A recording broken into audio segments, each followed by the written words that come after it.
This is the announcement segment of Blind Android Users Podcast. Stay tuned to hear important information regarding the podcast, surveys, and the latest news.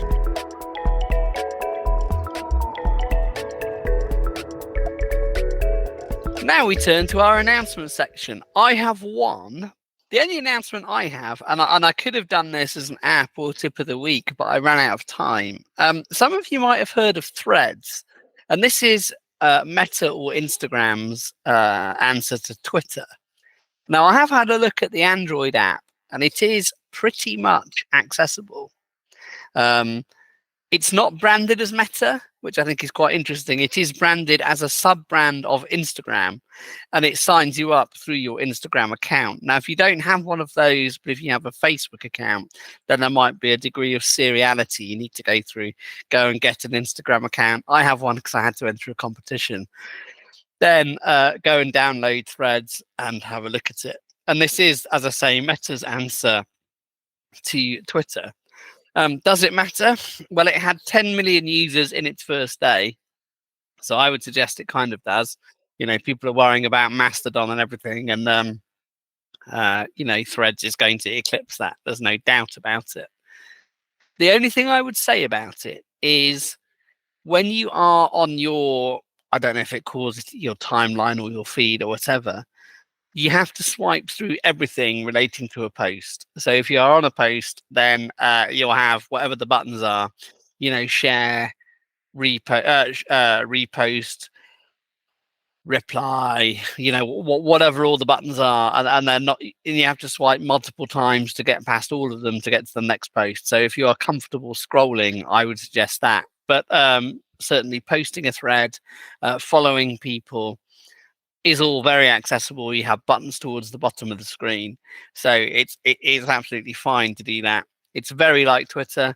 Threads are tweets. You can reply. You have mentions. You search for and follow people with @. It's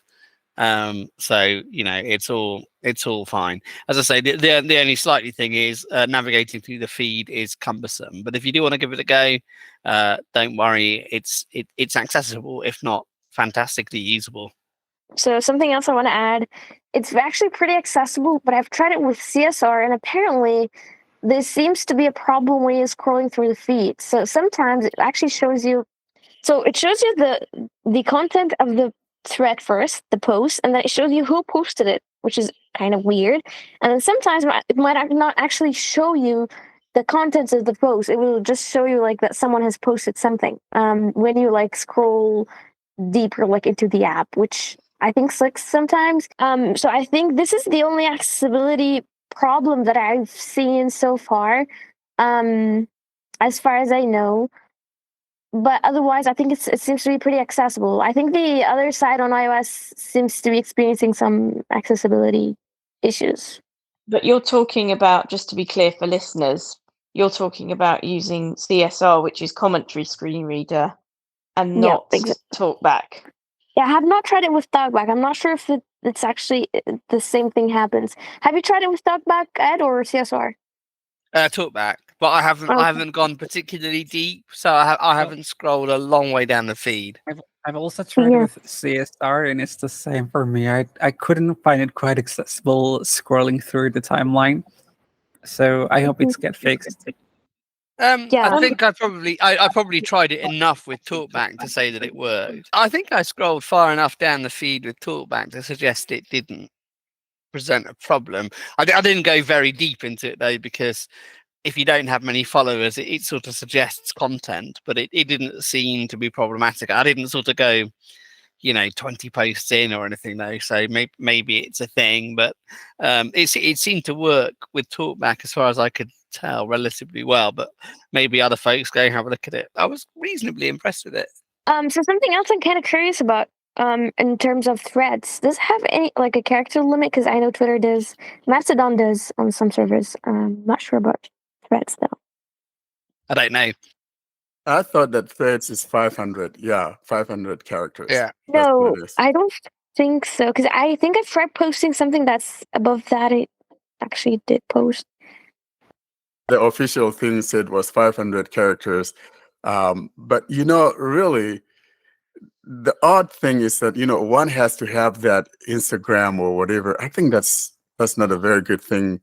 No. What if one doesn't want to be part of Instagram, for example? But as of yesterday, they have like 57 million people. It's just unbelievable. Yeah. Wow. Well, and that's why they did it. That's why they did it through Instagram and not as a separate brand of Meta, because they knew that Instagram had so many accounts. Oh, already. I see what you mean. That makes was sense. The point. Yeah. That was the point.